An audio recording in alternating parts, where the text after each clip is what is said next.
Guys, welcome back to another video. Today we are going to be doing the best Call of Duty Cold War weapons and class setups, in my opinion. So these might not be your favorites, but they are mine. And yeah, so let's get into it. The first loadout we're going to be going over is my RPD and Sigma 2 loadout. Now, the RPG shouldn't be taken too seriously. You guys can use whatever secondary you want. I just happen to like the Sigma 2 in Call of Duty, and the RPD is one of my favorites because it's very mobile if you give it the right attachments, and you can get a really high rate of fire with a lot of ammo in your magazine. So before we go into the attachments of the RPD, I'd like to point out my tactical. I'm using stim shot and frag, and I use stim shot that way. This is more of my rushing loadout, so if I get caught in a bad situation where I'm low on health and getting rushed by enemies, I can just stim shot up, get full health, and take them all out. And frag, I would normally use the Semtex grenade, but in Call of Duty Cold War, its cooldown time is very, very, very fast, so it might explode before it even hits the ground, which is why I picked the frag grenade. For my field upgrade, I have jammer, because it's kind of like a counter UAV, but not. And here, for my perks, I either run Tactical Mask, which is usually just flashbang immunity, and Flak Jacket just to make it so I don't explode from grenades. I also run Scavenger, because with the RPD you can run out of ammo pretty fast with its high rate of fire, and of course I use Spycraft just to be able to hack enemy field upgrades since the spy plane has recently been buffed. Now I am running the Gunfighter perk, which is a harder perk to unlock, but it is totally worth it with this gun. Now with the attachments, I do play the RPD a lot, so yes, I have unlocked every single attachment for this gun, and I usually use the Vision Tech ×2 just because it has a decent scope and I kind of like its basic reticle. So that's the one that I use, but you can use whatever you want. I would not recommend using the thermal or probably any of the square hollow sights, as they're not really that good. And here we have the muzzles, and this is where we get into all the technical stuff. So I like this because of the vertical recoil control. With the high rate of fire that the RPD has, you can get very bad recoil. For the barrel, I chose the cut down, obviously, because the shooting move speed hip fire is very, very good for this gun. So that's kind of why I picked it. And mind you, most of these choices, except for a few, will be easy to unlock within 40 to 50 levels. For me, like the Bruiser Grip is kind of a harder one to get, but they'll mainly be easy, so if you start playing these guns, you'll be able to get them in a decent amount of time. So, once we go to the body, I do have the flashlight, but sometimes I like to use the laser, but the flashlight just has more reveal distance for me, so it doesn't really matter as much. But the Bruiser Grip obviously has been pointed out by the community to have a great vertical recoil advantage for Cold War weapons, and only Cold War weapons. So even though it might not say it, it actually gives really good vertical recoil control. So here we have fast mag just to reload, because obviously it's an LMG.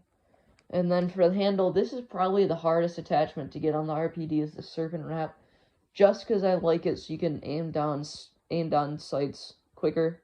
But you can also use the Speed Tape, which doesn't give you as much aim down sight, but it can give you faster movement speeds. And then of course the Duster stock. You're gonna see the trend in my stocks with increased sliding speeds, because I do slide a ton. And so I'll just show you guys some gameplay of me playing this real quick.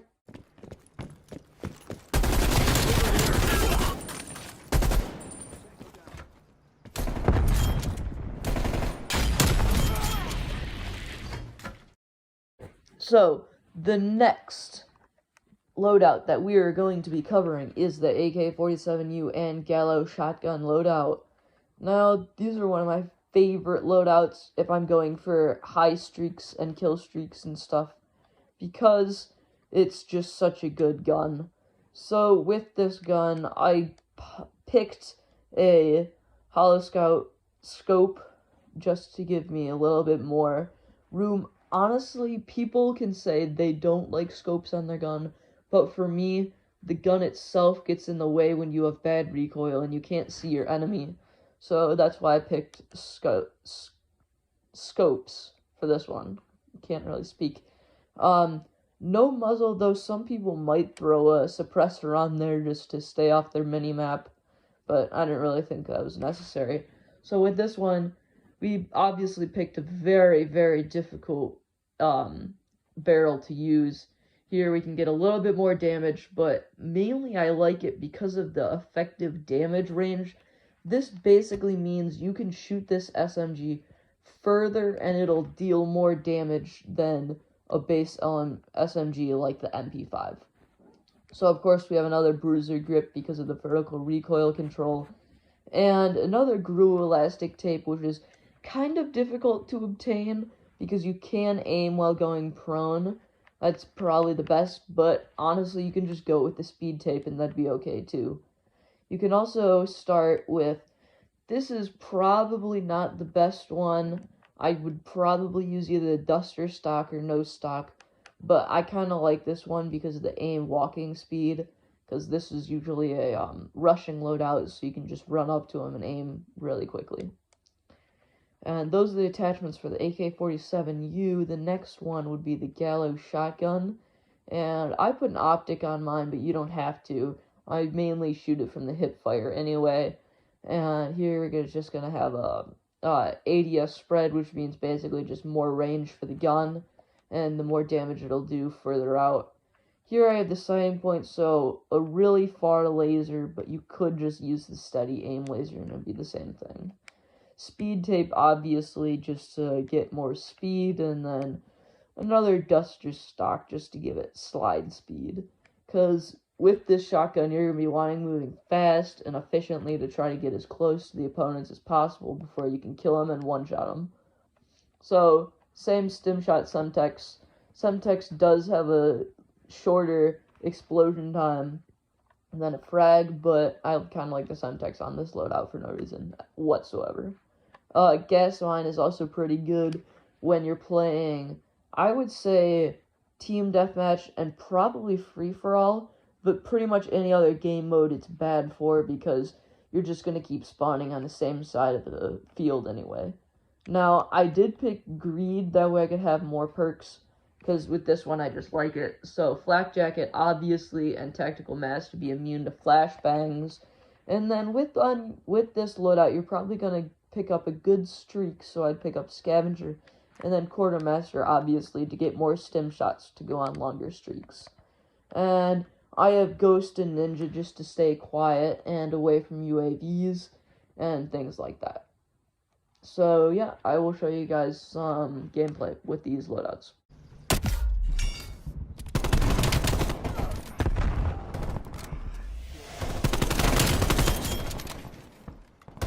Now the last and final loadout, I've picked the AUG and the 1911.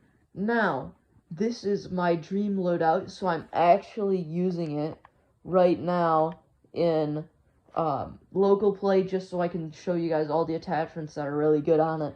I am still leveling it up, but this video kind of needed to come out, so this is the only gun that I haven't leveled up yet.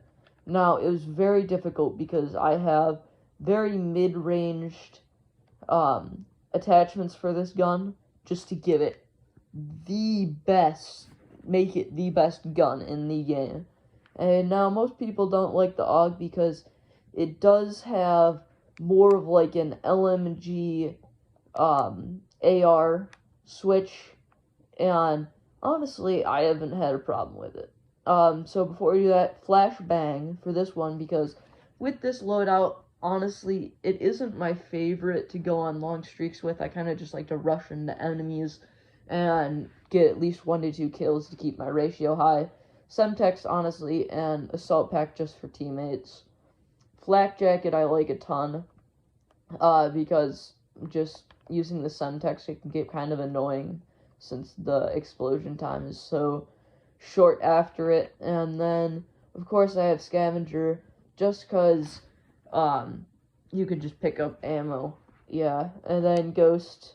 And then I have Gunfighter for this, which is a semi-hard perk to get, but it just makes the AUG overpowered. So I have the ×4 sight, obviously, because some of the maps in Cold War are actually very, very big maps compared to other Call of Duties.